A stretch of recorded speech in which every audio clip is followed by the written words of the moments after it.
সামনেই টি-20 বিশ্বকাপ এবং সব দলই তার ভাই সব থেকে বেস্ট প্লেইং 11 এবং বেস্ট স্কোয়াডের জন্য কিন্তু প্রস্তুতি নিচ্ছে।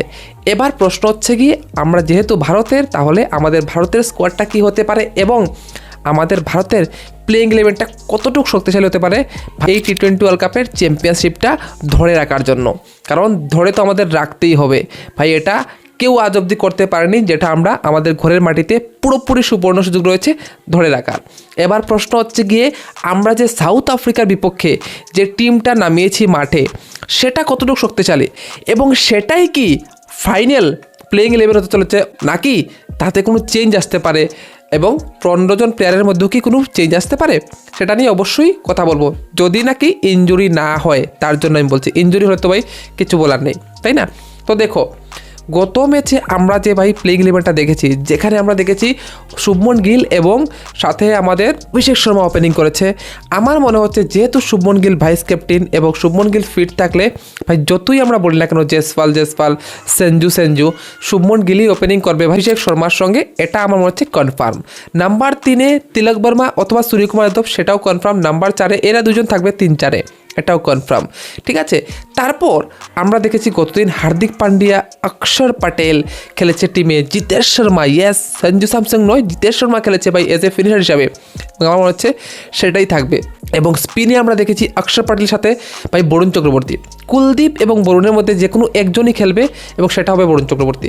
কারণ বর্তমান সময়ে ভাই বরুণকে পিক করা, হ্যাঁ কুলদীপও দারুণ বোলিং করছে নো ডাউট, কিন্তু ভাই বরুণকে পিক করা অনেক কষ্ট হয়ে যাচ্ছে। তো বরুণ চক্রবর্তী তো ডেফিনেটলি থাকছে আমাদের এই টিমে।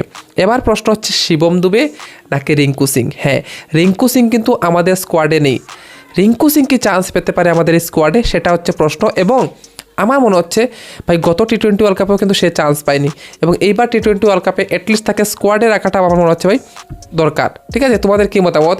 এবং তুমি যদি বলো শিবম দুবে নাকি রিঙ্কু সিং, আমি বলবো ভাই রিঙ্কু সিংকে চান্স দিয়ে দাও।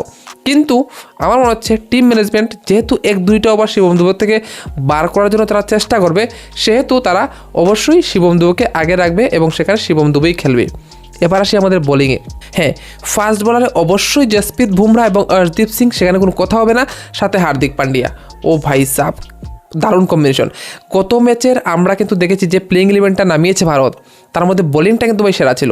হার্দিক পান্ডিয়া ভাই, অর্শদীপ সিং, জসপ্রীত বুমরা, বরুণ চক্রবর্তী, 4টা তো ভাই এমন বোলার যে মানে কি বলবো, যে কোনো সময় উইকেট নিতে পারে। এবং অক্ষর পটেলও কিন্তু কম নয়, তাদের সাথে মিলে একটা ভালো জুটি। ভাই বোলিং লাইনআপটা আমার দারুণ লেগেছে।